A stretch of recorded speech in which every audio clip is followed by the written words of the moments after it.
कल सरकार ने तीसरा लॉकडाउन अनाउंस कर दिया है, तो हम देखेंगे कि क्या लॉकडाउन ठीक हो गया है। लॉकडाउन 3 जो अनाउंस किया गया है, वो लॉकडाउन 3 के बारे में क्या ओपिनियन है, इसके बारे में हम आपसे बात करेंगे। लॉकडाउन 3 का किस पर असर पड़ेगा? लॉकडाउन 3 किसी के लिए नॉकडाउन तो नहीं बन जाएगा? लॉकडाउन 1 और 2 की क्या क्या उपलब्धियां रही हैं, क्या सीमाएं रही हैं, अब क्या फोकस होना चाहिए? जब से ये शुरू हुआ है तब से आपको ध्यान होगा हमारा फोकस कंस्ट्रक्टिव रहा है। हमारा फोकस ये रहा है कि हम कंस्ट्रक्टिव सजेशन दे सकें, सिर्फ आलोचना के लिए आलोचना नहीं। अगर सब साथी अब तक जुड़ चुके हों तो हम शुरुआत कर सकते हैं इसके बारे में बातचीत करने की। पिछले 24 घंटे में केसेस अभी क्या हैं?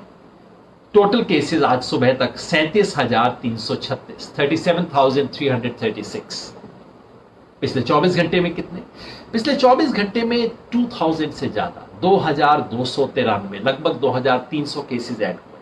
आपको याद है ना वो ग्राफ जो पिछली बार मैंने पेश किया था? मैंने नहीं किया था, वो पीआईबी का ग्राफ है। प्रेस इंफॉर्मेशन ब्यूरो ने सरकार के साइंटिफिक एडवाइजर्स द्वारा दिया गया ग्राफ दिया था, और वो ग्राफ दिखाता था कि 30 अप्रैल को, यानी कि परसों, जो 2 दिन पहले गुजरा दिन, उस दिन तक पीक होके अब उतरना शुरू कर देगा। मगर ऐसे किसी ग्राफ में ये नहीं मानना चाहिए कि उन्होंने 30 कहा तो एग्जैक्टली 30 तारीख को होगा। 2-3 दिन आगे पीछे हमेशा हो सकता है, क्योंकि एस्टिमेट है। लेकिन एस्टिमेट ये था कि 30 तारीख के करीब पीक पे पहुंचेगा, उसके बाद नीचे उतरना शुरू होगा। कल तक तो ऐसा नहीं हुआ है, क्योंकि अभी पीक बढ़ी है। अब तक 2000 से ज्यादा क्रॉस शायद एक ही बार किया था, 2000 के करीब आया था। तो पर डे केसेस बढ़े हैं, कल बढ़ रहे हैं। मगर अगर वो ग्राफ का ओवरऑल सेंस सही है तो अगले 1-2 दिन में हम इस पीक से उतरना शुरू करेंगे, क्योंकि लॉकडाउन, इतने स्ट्रिक्ट लॉकडाउन के बाद भी अगर केसेस बढ़ रहे हैं तो ये चिंता का विषय है। केसेस बढ़े हैं। ओवरऑल डेथ्स अब तक 1218 हो गई हैं, जो इससे जुड़े हुए 1218,000 को हम क्रॉस कर गए हैं। एक और आंकड़ा जिसमें आमतौर पे ध्यान नहीं जाता लोगों का, वो है जो कि कोरोना वायरस से रिलेटेड नहीं, दूसरी डेथ, जो लॉकडाउन की वजह से कितनी डेथ्स हो रही है। इसकी एक वेबसाइट है, वो कहते हैं नॉन वायरस डेथ। अगर आप नॉन वायरस डेथ इंडिया कोविड-19 करेंगे तो आपको आ जाएगा। एक ग्रुप है, देखिए कितना शानदार लोग काम कर रहे हैं। जैसे मैंने पिछली बार बताया था, एक अमेरिका कोविड का जो असर है उसके स्टैटिस्टिशियंस मिलके पूरे उसको प्लॉट कर रहे हैं, देख रहे हैं बाकी दुनिया में क्या हुआ, इंडिया में क्या हुआ, उसके आंकड़े भी मैं आपको बताऊंगा। इसी तरह से एक छोटा सा 2-3 साथियों का ये मिलके पूरे मीडिया में ट्रैक कर रहे हैं कि कहीं भी रिपोर्ट आती है कि लॉकडाउन की वजह से सड़क पे फला व्यक्ति की मृत्यु हो गई, जैसे आज भी सुबह खबर आई है, घर पैदल व्यक्ति जा रहा था, घर पहुंचने से पहले रास्ते में मर गया, कितनी खबरें आ रही हैं। वो एक एक इस खबर को ट्रैक करते हैं। इसका एक डेटा सेट उन्होंने बनाया हुआ है, और डेटा सेट बना के वो बता रहे हैं कि अब तक 310 डेथ हो चुकी है। सो अब तक 310 कंफर्म डेथ है लॉकडाउन की वजह से, कोरोना की वजह से नहीं, केवल लॉकडाउन की वजह से। इसको ये लोग फॉलो कर रहे हैं, इनको भी मैं धन्यवाद देना चाहता हूं कि इन्होंने अपनी बात रखी है। आपको ध्यान होगा कि मैंने पिछली बार एक और ग्रुप के बारे में जिक्र किया था, जो ग्रुप इसके बारे में देख रहा है, स्ट्रैंडेड वर्कर्स, स्वान करके जो ग्रुप है, स्ट्रैंडेड वर्कर्स एक्शन नेटवर्क, उन्होंने अपनी रिपोर्ट कल फिर रिलीज की है, ये बताते हुए कि स्थिति इस वक्त क्या है। उस रिपोर्ट का भी मैं जिक्र करूंगा। आज हम इसके बारे में बातचीत करेंगे।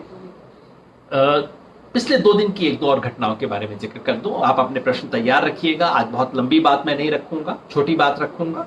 और आमतौर पे हम कोरोना से संबंधित, सरकार से संबंधित मुद्दे कम लेते हैं। हम कहते हैं नहीं, देखिए आज जो फोकस है इस पे बात करें, लेकिन आज हम कोरोना से संबंधित बात भी करेंगे, सरकार का जो रेस्पॉन्स रहा है उससे संबंधित भी।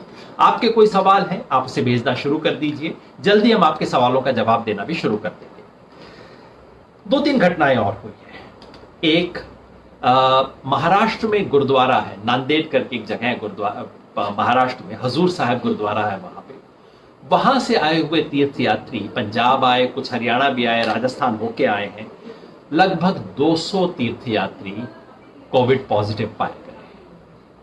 अच्छी बात यह है कि अब कम से कम उस तरह की चीजें शुरू नहीं हुई। थोड़ा बहुत पंजाब में राजनीति हो रही है कांग्रेस और अकालियों के इसके बारे में लेके, लेकिन कम से कम उस तरह की बातें शुरू नहीं हुई जो कि निजामुद्दीन के बाद शुरू हुई। देखिए, गुरुद्वारे से अगर लोग आ रहे हैं, वो लोग लंगर में सेवा करने के लिए रुक गए थे, जैसा कि गुरुद्वारे में आमतौर पर प्रथा होती है। लोग कहते हैं कि मैं जाऊंगा, कुछ दिन वहां सेवा करूंगा। ये लोग रुके हुए थे सेवा करने के लिए, और इस बीच एक व्यक्ति को लगा होगा, उससे कई लोगों को लगा, 3000 लोग गुरुद्वारे में रुके हुए थे वहां पे। हमारे देश के धर्मों का चरित्र जो है वो प्राइवेट नहीं है। हमारे धर्मों का चरित्र है पब्लिक। लोग मिलते हैं, इकट्ठे होते हैं, चाहे वो कुंभ का मेला हो, चाहे वो कोई छोटे मोटे मेले हो, तीर्थ हो, सब कुछ हो, लोग इकट्ठे होते हैं, जिसकी वजह से धार्मिक संस्थाओं में हमेशा इस रोग के लगने की गुंजाइश थोड़ी ज्यादा होती है। यही तबलीगी जमात वाले में हुआ था, यही इस गुरुद्वारे में हुआ है, यही इंग्लैंड के अंदर हरे कृष्णा के फॉलोअर्स के अंदर हुआ था। लोग इकट्ठे होते हैं, इकट्ठे जहां पे भी भीड़ होगी वहां इसकी गुंजाइश बढ़ेगी।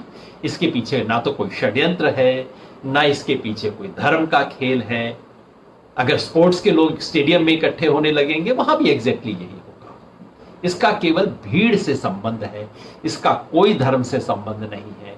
कम से कम अब इस बात को वैसे नहीं उठाया गया, तो हम उस तरह के धर्म से जोड़ना इसको बंद कर दें, ये अच्छी चीज हुई। एक दो चीजें हुई जिसपे मुझे थोड़ा सा अटपटा लगा। कल हमारे chief of defence staff Shri Bipin Rawat, जो कि भारत के पहले चीफ ऑफ डिफेंस स्टाफ बने हैं। भारत में पहले तक तीनों फोर्सेस का एक एक जनरल होता था, अब तीनों के ऊपर एक सेंट्रल जनरल बनाया गया, चीफ ऑफ डिफेंस स्टाफ जिसको बोला जाता है। पहली बार बिपिन रावत जी को अपॉइंट किया गया है।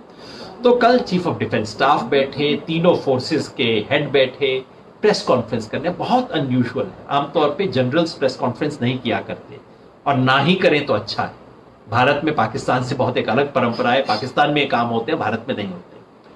और तीनों ने इकट्ठा होकर क्या कहा कि हम संडे को एक फ्लाई पास्ट करेंगे डॉक्टर्स को थैंक यू करने के लिए, हम उनके ऊपर फूल बरसाएंगे। मेरा एक छोटा सा सुझाव है, फूल आप बरसा दीजिए, अच्छी बात है, मार्च पास्ट कीजिए, फ्लाई पास्ट कीजिए, अच्छी बात है। डॉक्टर्स को और भी तमाम तरह की मदद करनी चाहिए, अच्छी बात है। आर्मी के पास बहुत कैपेसिटी है इस वक्त देश को स्ट्रेंथन करने के लिए। मैंने तो सोचा वो बताने आएंगे कि हम सिविलियंस की किस किस चीज में मदद करने वाले हैं। लेकिन मेरा एक अनुरोध है, ये जनरल्स को प्रेस कॉन्फ्रेंस करने की आदत मत डालिए। ज्यादा मैं नहीं कहूंगा, आप खुद समझ जाएंगे, दुनिया के अंदर दूसरी जगह बहुत कुछ हो चुका है। यूनिफॉर्म पहन के जनरल सिविलियन मामलों पे प्रेस कॉन्फ्रेंस करें या सिविलियन मामलों पे टिप्पणी करें, जो कि जनरल रावत कई बार कर चुके हैं, ये अच्छी आदत नहीं है। एक बार आदत पड़ गई ना, हटानी मुश्किल हो जाएगी। बस यहीं पे छोड़ देता हूं इस मामले को। दूसरा जिस चीज से मुझे अफसोस हुआ वो ये कि एक सेंट्रल विस्टा प्रोजेक्ट है। सेंट्रल विस्टा प्रोजेक्ट क्या है? प्रधानमंत्री को लगता है कि हमारी पार्लियामेंट की बिल्डिंग पुरानी हो गई है, एक पार्लियामेंट की नई बिल्डिंग बननी चाहिए। कहां बननी चाहिए? राजपथ, जो राष्ट्रपति भवन और इंडिया गेट के बीच वाली जो सड़क है, राजपथ बोलते हैं उसको, उस पे कुछ पार्लियामेंट की नई आलीशान भव्य बिल्डिंग बननी चाहिए। वहीं पे प्राइम मिनिस्टर का एक नया रेजिडेंस बनना चाहिए। ये सब चीजों को मिला के सेंट्रल विस्टा प्रोजेक्ट कहा जा रहा है। साउथ ब्लॉक, नॉर्थ ब्लॉक, जिसकी मेन मिनिस्ट्रीज होती हैं, प्राइम मिनिस्टर्स ऑफिस वगैरह, वो भी यहाँ पे आ जाएगा। इसकी कल्पना की गई थी। खर्चा कितना है? 20,000 करोड़ का। हम सब ने सोचा था, आपने भी सोचा होगा कि भाई इस पेंडेमिक के दौरान जहां आप कर्मचारियों का डीए भी काटने का सोच रहे हैं, और मैं उसका समर्थन कर रहा हूं, कर्मचारियों का डीए रोकने का मैंने समर्थन किया, रोकना चाहिए। तो हम सब ने सोचा था कि ऐसे में सेंट्रल विस्टा प्रोजेक्ट को तो सरकार रोक ही देगी। एमपी लेड स्कीम का पैसा भी रोका सरकार ने, बिल्कुल ठीक किया। मैं तो हर तरह की चीजों के पक्ष में हूं इस समय। लेकिन पता लगा कि ये सेंट्रल विस्टा प्रोजेक्ट को नहीं रोका गया है। और पता है क्या हुआ? परसों इसकी मीटिंग हुई। एक कमेटी ने इसको अप्रूवल देना होता है एनवायरमेंटल क्लियरेंस के लिए, कमेटी की मीटिंग हुई। अब इन कमेटीज में एक एक्सटर्नल मेंबर रखा जाता है, ताकि सिर्फ सरकारी बाबू लोग अपने मन से फैसला ना कर ले, कोई एक इंडिपेंडेंट वॉइस भी। वो इंडिपेंडेंट व्यक्ति उस कमेटी में नहीं आ पाया, क्योंकि नेचुरली इस वक्त ये पेंडेमिक चल रहा है। उसने लिख के कहा कि ये पेंडेमिक चल रहा है, अब मैं इसमें आ नहीं सकता, आप थोड़ा मीटिंग को पोस्टपोन कर दीजिए, मैं इसके बारे में कुछ राय रखना चाहता हूं। नहीं, कहा गया ये राष्ट्रीय महत्व का विषय है, देरी नहीं की जा सकती, और उसको अप्रूव कर दिया गया। अब आप सोचिए क्या प्रायोरिटीज है। देश इतनी बड़ी महामारी से लड़ रहा है, एक एक पैसा हम बचा रहे हैं ताकि बीमारी से लड़ने में इस्तेमाल किया जा सके। और उस समय ये राजा जी का महल बनाने वाला 20,000 करोड़ का प्रोजेक्ट अप्रूव हो रहा है। क्या प्रायोरिटी दिखाता है, देश के लिए क्या दिखाता है? एक नागरिक के रूप में मुझे तो अच्छा नहीं लगा। आप बताइएगा आपको कैसा लगा, कोई प्रश्न हो तो जरूर पूछिएगा। रेल चलाने का फैसला हो गया है, रेल चलेंगी, बहुत अच्छा फैसला है। लेकिन 2-3 दिक्कत है, सवाल है 2-3 पूछने चाहिए। पहली बात कि ये रेल कहां से चलेगी, कहां के लिए चलेगी, मैं किस में जा सकता हूं, ये सारी बातें सीक्रेट है। कहीं पब्लिक में नहीं बताया जा रहा कि कल को बंबई से पटना के लिए ट्रेन चलेगी, आप यदि चाहते हैं तो आप इसके लिए अपना नाम दे दीजिए, आपको बुलाया जाएगा। ऐसी कोई चीज सार्वजनिक नहीं है। सरकारें अंदर अंदर तय कर रही हैं, राज्य सरकार रेलवे को बता देती है, रेलवे चुपचाप से चला रही है। अच्छी बात है। दिक्कत सिर्फ ये है कि इसमें कुछ खास लोग तो आ जाएंगे, बहुत लोग बच जाएंगे। एक बड़ी बस्ती है जिसके 1000 लोग रिक्वेस्ट कर रहे हैं, वो आ जाएंगे।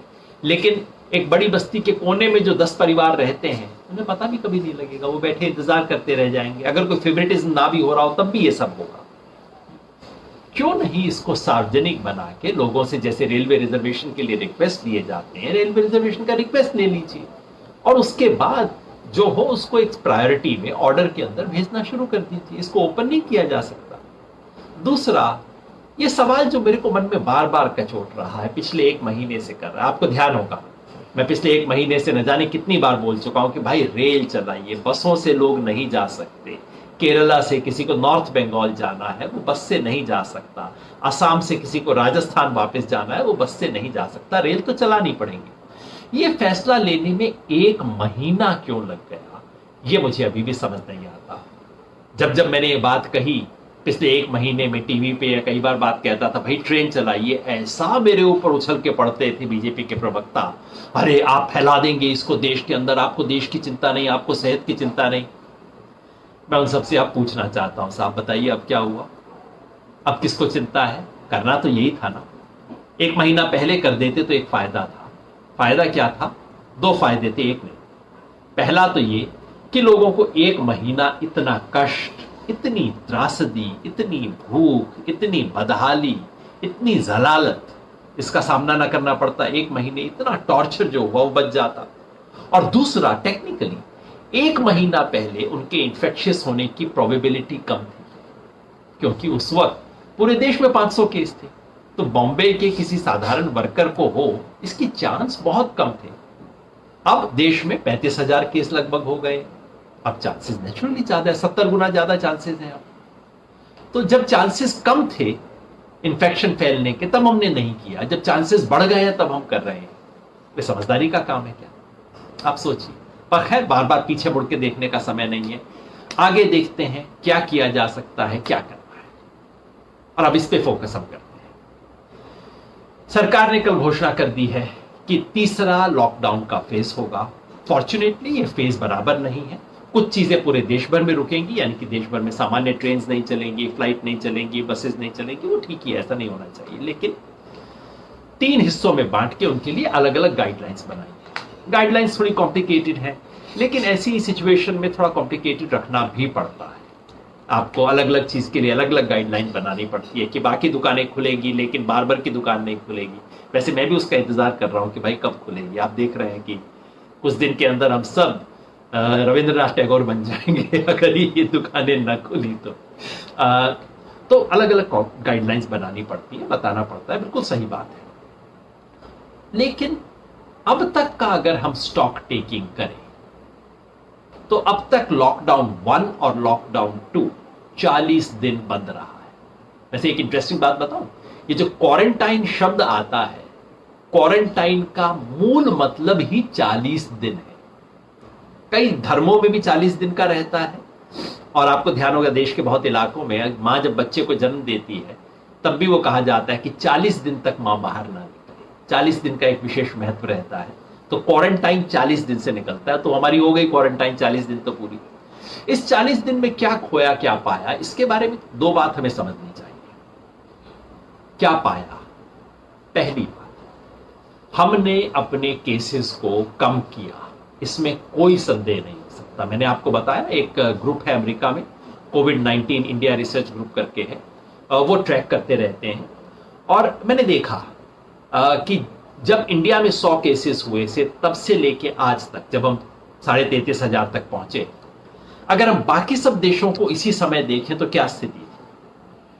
जर्मनी जहां का मेडिकल सिस्टम काफी अच्छा है, इंग्लैंड जहां का मेडिकल सिस्टम काफी अच्छा है, इन दोनों में इसी समय में केसेस 30-35 हजार नहीं, 1 से 1.5 लाख के बीच में पहुंचे थे। यानी कि अगर हमारे यहां इस तरह का लॉकडाउन ना होता तो कम से कम 1,00,000-1.5 लाख तक केस पहुंच जाते। अमेरिका में तो हालत बहुत ही खराब थी। अमेरिका में इस समय में 7-8 लाख तक पहुंच गए थे केसेस। तो इसमें कोई संदेह नहीं हो सकता कि लॉकडाउन से बीमारी को कुछ हद तक नियंत्रित करने में और क्राइसिस को पोस्टपोन करने में हमें सफलता मिली। सरकार का यह मूल्यांकन सही साबित हुआ, इसमें कोई संदेह नहीं हो सकता। लेकिन क्या यह सब कुछ एकांगी हो सकता है? 3 चैलेंज थी सरकार के सामने। पहली चैलेंज थी कि बीमारी को किसी तरह कंट्रोल किया जाए। दूसरी चैलेंज थी इस समय का फायदा उठाते हुए हम अपनी तैयारी को मजबूत कर लें, क्योंकि देर सवेर जब ये और फैलेगी और बीमारी तो और फैलेगी, तब के लिए हम तैयार हो जाएं। इस 40 दिन के अंदर हम तैयारी ऐसी कर लें जिससे आगे के मुकाबला हम कर सकें। और तीसरी चैलेंज थी कि इस बीच लोगों को बहुत ज्यादा कष्ट ना हो, उनकी आर्थिक स्थिति बहुत ज्यादा खराब ना हो, इसको किसी तरह से बचाएं और आर्थिक नुकसान को एक हद से ज्यादा बुरा होने से बचाएं। तो पहले में तो सफल हुए, क्या दूसरे और तीसरे में हम सफल हुए? इसके बारे में कुछ प्रश्न पूछने लाजमी है। सो फिर मैं बता दूं, जो पहला टारगेट हमारा था कि बीमारी को कंट्रोल करें, उसके ग्राफ को तेजी से बढ़ने से बचाएं, उसको लो करें, इसमें हम सफल हुए। दूसरी चैलेंज थी कि हम इन 40 दिन का फायदा उठा के अपनी फैसिलिटीज को इंप्रूव करें। क्या वो हुआ है? इसकी जानकारी नहीं। सरकार अब तक जो बता रही है उससे कोई कॉन्फिडेंस नहीं बनता। अब ये सिर्फ केंद्र सरकार का मामला नहीं है, राज्य सरकारों का भी है। होना जो चाहिए था वो ये, कल मैं एक डॉक्टर से बात कर रहा था, वो कह रहे थे कि अब तक अगर हम हर बड़े शहर में 1-2 स्टेडियम को कन्वर्ट कर देते, जिनके पास बहुत बड़ी फैसिलिटीज होती है, एक आधा स्टेडियम, एक आधी ऐसी किसी बहुत बड़ी जगहों को हॉस्पिटल में कन्वर्ट कर देते केवल इस पर्पज के लिए, वहां बेड्स हो, वहां के लिए स्टाफ तैयार हो, वहां ऑक्सीजन की फैसिलिटीज हो, ये करके हम तैयार हो जाते, ताकि खुदा ना करे ऐसी स्थिति आ जाए कि अचानक कहीं, मान लीजिए दिल्ली शहर में हर दिन 10,000 केस होने लगे जैसे न्यूयॉर्क में हुआ था। क्या हम उसके लिए तैयार हैं? अभी तक देश के अधिकांश इलाके उसके लिए तैयार नहीं। केरला इसमें एक अपवाद है, एक्सेप्शन है। अभी भी देश में जितने नंबर ऑफ बेड्स हैं, जितने नंबर ऑफ डॉक्टर्स हैं, क्योंकि हमें बेड्स तैयार करने थे, डॉक्टर या एक्स्ट्रा वॉलंटियर्स तैयार करने थे, हमने ड्रग्स तैयार करनी थी, मेडिसिनल तैयारी करनी थी। हमारे पास ड्रग्स का प्रोडक्शन अच्छा है देश में, क्योंकि इंडिया ड्रग्स को एक्सपोर्ट करता है पूरे देशों को, तो इस लिहाज से हमारी हालत बहुत खराब नहीं है। लेकिन एक बात आप सोचिए, वैक्सीन के लिए अभी भी हम अमेरिका की तरफ देख रहे हैं कि बनेगी तो वैक्सीन वहीं बनेगी। हमारे यहां जितने शानदार मेडिकल इंस्टीट्यूट्स हैं, जितनी अच्छी संस्थाएं हैं, हम खुद क्यों नहीं देखते? हमारे यहाँ वैक्सीन डेवलपमेंट जो हो रहा है उसको सरकार ने प्रोत्साहन देने के लिए क्या किया है? इन सब के बारे में सवाल बनते हैं। क्या हमने देश में, अगर ये बीमारी आगे तेजी से पकड़ती है, तो उसकी तैयारी की है? मेरी जो अब तक समझ बनती है कि शायद हम अभी भी उसके लिए तैयार नहीं।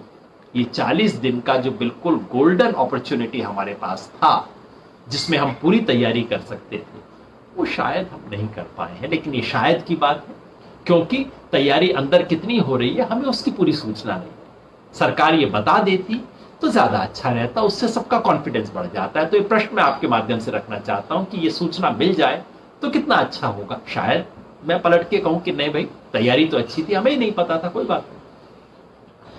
तीसरा सवाल था इसके इकोनॉमिक इंपैक्ट को किसी तरह से लिमिट करना। मेरे ख्याल से इसमें सरकार बेहद बुरी तरह से असफल हुई है। और वो क्यों? जैसा मैंने बताया, जिस तरह का लॉकडाउन हमने किया, किया, दुनिया में इससे ज्यादा स्ट्रिक्ट लॉकडाउन किसी और देश में नहीं हुआ। हमने सबसे स्ट्रिक्ट लॉकडाउन किया, इसकी जरूरत भी थी। हमारे देश में जिस तरह का केओस भी चलता रहता है, आधा नियम बनाएंगे तो कोई लागू ही नहीं होगा, हो सकता है ये सोचा हो, तो इसलिए आपने सबसे स्ट्रिक्ट लॉकडाउन किया। लेकिन जब सबसे स्ट्रिक्ट लॉकडाउन करते हैं तो आपको सबसे ज्यादा रिलीफ भी देना पड़ेगा लोगों को। घर के अंदर बैठे हैं, बाहर निकल नहीं सकते, निकलेंगे पुलिस डंडा मारेगी, तब तो आपको घर खाना पहुंचाना पड़ेगा ना। खाने में, कैश में, इसमें कुल मिला के सरकार ने अब तक केवल एक अच्छा काम किया है, डेढ़ कह सकते हैं। एक अच्छा काम जो किया वो ये कि राशन की दुकान में राशन दुगना कर दिया। ये 1 महीना पहले किया गया था। 5 किलो जो प्रति माह प्रति व्यक्ति राशन मिलता था उसको बढ़ा के 10 किलो कर दिया गया है। देश के कोनों से रिपोर्ट आ रही है कि वो अब मिलना शुरू हो गया है। एकदम तो नहीं मिला, अभी भी कई जगह कोताही चल रही है, वो लोकल लेवल पे बेईमानी होती है, सरकार की तरफ से गड़बड़ नहीं है, लोकल लेवल पे प्रॉब्लम्स है। सरकार मॉनिटर नहीं कर पा रही है कि देरी से दिया जा रहा है, कटौती करके दिया जा रहा है। लेकिन एक चीज है जो नहीं हुई है, दाल की घोषणा हुई थी कि दाल 1 किलो मिलेगा प्रति परिवार। वो अभी भी देश से कहीं से खबर नहीं आ रही है कि दाल मिलेगा। दरअसल अभी तो रिलीज ही नहीं हुआ है, सेंट्रल गवर्नमेंट से ज्यादातर राज्यों ने उठाया ही नहीं है, क्योंकि आपस में रस्साकशी चल रही है इसके बारे में। तो वहां एक केवल ये काम हुआ है। जो दूसरा काम जिसकी बार बार हम लोग कह रहे थे, पहले मेरे जैसे कार्यकर्ता कह रहे थे, कोई गंभीरता से नहीं ले रहा था, फिर इकोनॉमिस्ट लोगों ने कहना शुरू किया, भारत के जो 2 नोबेल प्राइज विनर है इकोनॉमिक्स में, उन दोनों ने भी इस बात को कह दिया कि भाई बहुत लोग हैं जिनके पास राशन कार्ड नहीं है, उनको दे दीजिए। 40 दिन हो गए हैं, ये तो नहीं हो सकता कि निर्मला सीतारमण जी को और मोदी जी तक ये सुझाव पहुंचा नहीं होगा, पहुंचा है। लेकिन पता नहीं क्यों उन्होंने फैसला किया कि ये नहीं होगा। ज्यादा पैसे का मामला नहीं था, छोटा फैसला था, और इससे हाँ, इसमें कुछ थोड़ा हेराफेरी होती, इसमें कोई संदेह नहीं। आप समझिए 100 किलो अगर इसमें जाता गेहूं इस तरह से, तो उसमें से 30-35 किलो गलत हाथ में पहुंच जाता। लेकिन जिस 60-65 सही के पास पहुंचता, उनके लिए भूख और भरपेट होने के अंतर का समय था, उनके लिए जिंदगी मौत का फासला था। ये सरकार ने फैसला क्यों नहीं किया, समझ नहीं आता। दूसरी बात जो हम सब लोगों ने बार बार मांग की थी कि लंगर चलाया जाए। कहां? जहां मिड डे मील बनता है, सरकारी स्कूल है, सरकारी स्कूल में मिड डे मील बनता है, मिड डे मील की जगह आप लंगर बनाना शुरू कर दीजिए। वो फैसला नहीं हुआ, सरकार ने नहीं लिया। और इस सब के पीछे कैलकुलेशन हो रही है कि नहीं नहीं, राज्यों से सरकार कह रही है हाँ तुम्हें देना है तुम दे लो, लेकिन तुम ना 21 रुपए दे के खरीदना, हम तुमसे 21 रुपए लेंगे, कम नहीं लेंगे। इस संकट के अंदर सरकार ये बैठ के हिसाब बही खाता पैसे का लेन देन कर रही है, ये देख के बड़ा दिल टूटता है। तो ये नहीं हुआ। दूसरी बड़ी चीज जो नहीं हुई है वो ये कि ये जो मजदूर फंसे हुए थे, इनके लिए किसी किस्म की कोई व्यवस्था नहीं। व्यवस्था किनके लिए है? जो सड़क पे आ गए थे। जो सड़क पे आ गए थे उनके लिए व्यवस्था ये हुई कि जहां पे भी है उनको रोक लो, सरकारी स्कूल के अंदर ले जाओ, बंद कर दो, और वहां की स्थानीय पंचायत वगैरह से कहा कि आप इनकी कुछ व्यवस्था कर दो। लेकिन जो करोड़ों लोग घर से बाहर नहीं निकले इस उम्मीद में कि चलो कल ट्रेन चलेगी, परसों ट्रेन चलेगी, मैं ऐसे गठरी उठा के कैसे चल दूं, जिन्होंने सोचा होगा कि नहीं 1000 किलोमीटर पैदल मैं नहीं जाऊंगा, जो अपने घर में बैठे हैं, जिनसे किराएदार किराया मांग रहा है, जिनके पास चाय पीने का पैसा नहीं है, उनके लिए क्या व्यवस्था हुई? अब तक कोई स्पेशल अरेंजमेंट नहीं किया गया है। केंद्र सरकार ने सिर्फ कह दिया है राज्य सरकारें इसके लिए अरेंज करेंगी, एनजीओ इसके लिए अरेंज करेंगे। जरूर राज्य सरकारें करें, जरूर एनजीओ करें, हम जैसे लोगों की जो क्षमता थी हमने तो पूरा किया है, थक गए हैं, इससे अधिक पैसा जुटा नहीं सकते हम लोग तो, क्योंकि लिमिटेड संसाधन होते हैं एनजीओ के, किसी भी संस्थान के, आंदोलन के, संगठन के। ऐसे में तो सरकार को करना होता है ना। केंद्र सरकार ने एक भी कदम नहीं उठाया है, इतना भी नहीं कहा राज्य सरकारों को कि चलो अभी तुम कर दो, बाद में हम तुम्हें इसकी भरपाई कर देंगे। केंद्र सरकार अभी मुट्ठी अपनी बंद करके बैठी हुई। क्यों? समझ नहीं आता क्यों। और उसी से जुड़े हुए सवाल उनके ट्रैवल के बारे में जो कुछ हुआ वो तो मैंने बताया ही आपको। कभी ये कि फलां के लिए बस चल जाएगी, वो हो जाएगा, अब जाके ट्रेन चलाने का फैसला किया इतनी देरी से, और वो भी कैसे पता नहीं। कल अखबार में खबर आई कि ट्रेन का किराया लगेगा, आज मैंने किसी और अखबार में पढ़ा कि नहीं, किराया जो है वो सरकार पे किया करेगी। अगर वैसा है तो बहुत ठीक है, और ऐसे में अगर किराया लिया जाता है तो इससे तो ज्यादा दर्दनाक चीज कोई बोल नहीं सकता। सो कुल मिला के मेरी समझ में जो 3 हमारे लक्ष्य थे, उसमें से पहले लक्ष्य में हम सफल हुए हैं। ये डिजीज का स्प्रेड कम हुआ है, डेथ्स अभी भी बहुत कम है। दूसरा लक्ष्य जो था हेल्थ फैसिलिटीज के क्रिएशन में, पता नहीं, अभी तक तो समझ नहीं आ रहा कि हम सफल हुए। कम से कम सार्वजनिक जानकारी ऐसी कुछ नहीं है जिससे विश्वास बन सके कि हाँ भाई हमने अब तैयारी कर ली। और जो तीसरा लक्ष्य था, लोगों को ऐसे बीच मदद पहुंचाना ताकि उनकी रास्ते में मौत ना हो जाए, भूख से मौत ना हो जाए, माल न्यूट्रिशन ना हो जाए, गरीबी के धक्का ना हो जाए, उसमें हम घोर असफल हुए। तो ये मूल्यांकन है लॉकडाउन 1 और लॉकडाउन 2 का। अब तैयारी है लॉकडाउन 3 की। लॉकडाउन 3 में अभी तक जो इंस्ट्रक्शंस हैं उनसे कंफ्यूजन बहुत ज्यादा है। क्या चीज अलाउड होगी, क्या चीज अलाउड नहीं होगी, कितने समय अलाउड होगी, इस सब के बारे में भारी कंफ्यूजन है। और जो अभी भी स्पष्ट नहीं है वो ये कि इंडस्ट्री, फैक्ट्री चलेंगे कैसे जब तक आप पब्लिक ट्रांसपोर्ट नहीं चलाओगे, जब तक आप लोगों को आने जाने की सुविधा नहीं दोगे, तब तक कैसे कोई चीज चल पाएगी। इसके बारे में क्या व्यवस्था है समझ नहीं आ रहा, लेकिन हो सकता है अगले कुछ दिनों में हमें ज्यादा स्पष्ट पता लगे। बहुजन समाज से जुड़ी हर खबर को देखने के लिए बहुजन टीवी को लाइक कीजिए, सब्सक्राइब कीजिए और शेयर कीजिए।